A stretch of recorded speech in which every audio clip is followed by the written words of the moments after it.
देश में एक नया खतरा पैर पसारा है, जो किसी आतंकवादी घटना से कम नहीं। जी हां, साइबर क्राइम की इस दुनिया में नामुमकिन कुछ भी नहीं। इन्हीं फलसफों को जहन में रखे हुए वरुण बत्रा ने विदेशी मूल के साथियों के साथ एक योजना गढ़ी। इस साजिश के तहत वरुण, मुनरो, हाशिम और तामिर ने बैंकॉक से एक एटीएम क्लोनिंग मशीन मंगवाने की पूरी तैयारी कर ली थी। माचिस की डिब्बी की शक्ल के इस डिवाइस से मिनटों में दर्जनों कार्ड क्लोन किए जा सकते हैं। यही नहीं, इसे किसी भी एटीएम मशीन पर लगाते ही मशीन द्वारा किए गए पिछले 8 दिनों के सारे ट्रांजैक्शंस की पूरी जानकारी आसानी से ली जा सकती है।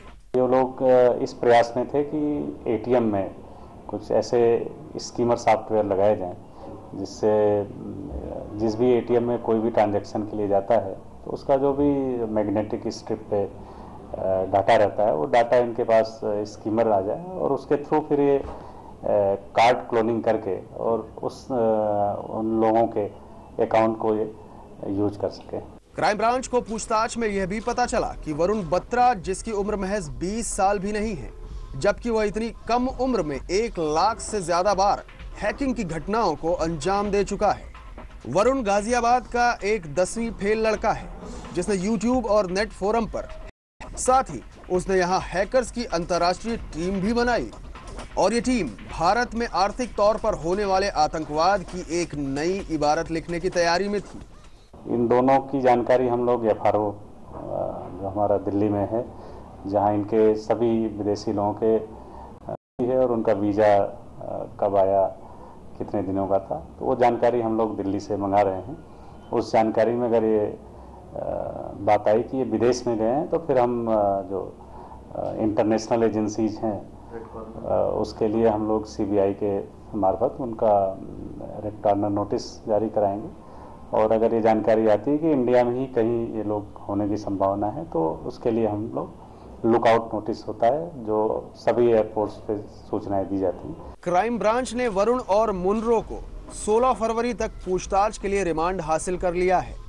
वहीं श्रीलंका भागे हाशिम और मंगोलिया भागे तामिर के लिए रेड कॉर्नर और लुकआउट नोटिस जारी करने की तैयारी में भी जुट गई है। दरअसल 1.5 साल की मेहनत के बाद पुलिस के हाथ लगे इन शातिर इंटरनेट हैकर्स की दास्तान ने कई सवाल खड़े कर दिए हैं, क्योंकि नौजवान नस्ल इजी मनी के लिए जो कर रही है, अगर उसने इंटरनेट का तड़का लग गया, हिंदुस्तान की पुलिस के लिए हैकर्स आतंकवाद की नई शक्ल में खड़ा होगा।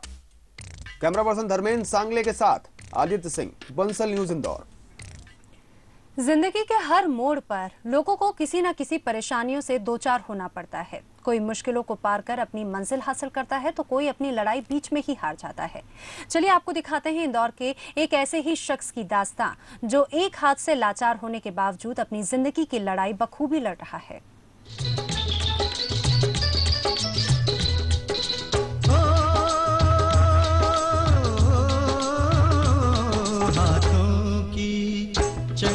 लकीरों का, हाथों की चंद लकीरों का, सब खेल है बस तकदीरों का, सब खेल है बस तकदीरों का।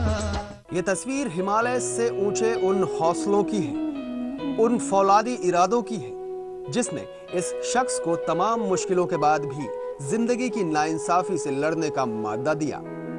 राह पे कांटे बिखरे अगर उस पे तो फिर भी चैना ही है। नारायण सिंह गहलोत यूं तो हिंदी साहित्य में PG हैं, वो भी अव्वल दर्जे से। इतना ही नहीं, नारायण B.Ed भी है, लेकिन मजबूरी ऐसी कि इंदौर के BRTS कॉरिडोर पर पुताई करनी पड़ रही है।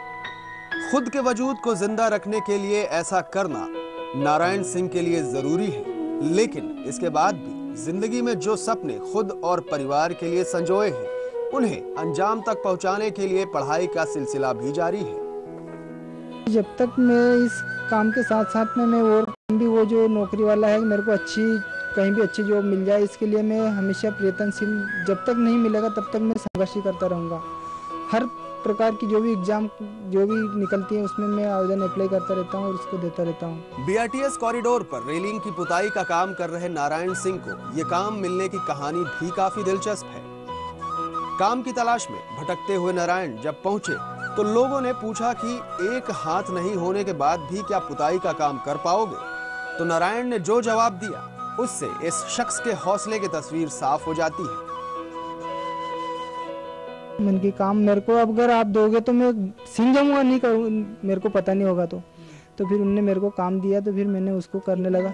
लाचारी में बड़े बड़े लोगों की हिम्मत टूट जाती है, लोग हालातों से हार जाते हैं, लेकिन इस शख्स की खुददारी का आलम कुछ ऐसा है कि जब रास्ते से गुजरने वाले लोगों ने आर्थिक मदद की कोशिश की या पेशकश की तो बड़ी साफ दिल से उन्हें नारायण सिंह ने मना कर दिया।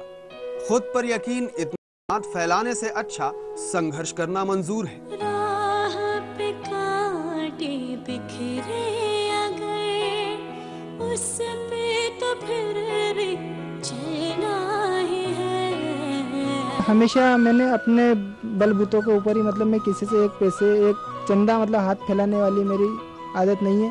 संघर्ष तो कर रहे हैं लेकिन दिल में इस बात की टीस भी है कि पढ़ा लिखा होने के बाद भी मन मुताबिक काम नहीं मिल पा रहा। मैं ऐसी ख्वाहिश रखूं कि मैं पोस्ट ग्रेजुएशन हूं और मैं अगर ये काम नहीं करूं तो मतलब मैं फिर कितनी दिक्कत मेरे सामने से खड़ी हो जाती है, इसलिए फिर मैं पोस्ट ग्रेजुएशन को ना देखते हुए जो भी काम मिल जाता है उसमें अपना दिन निकालने के लिए मतलब उसमें लग जाता हूँ। लेकिन इससे भी कोई शिकवा या शिकायत नहीं, बस यही जिद यही जुनून कि तकदीर अपने बलबूते ही बदलेंगे।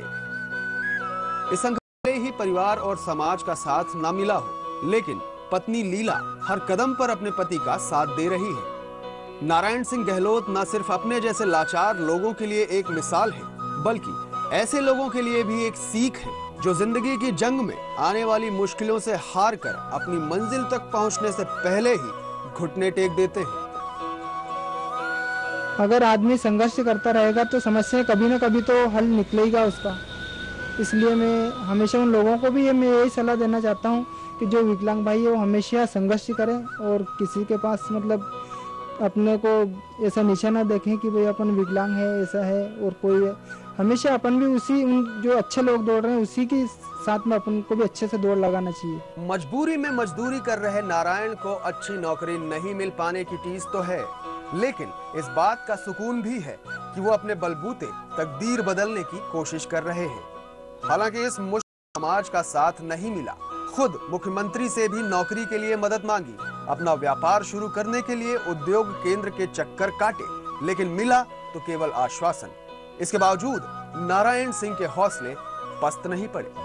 कैमरा पर्सन धर्मेंद्र सांगले के साथ आदित्य सिंह, बंसल न्यूज इंदौर।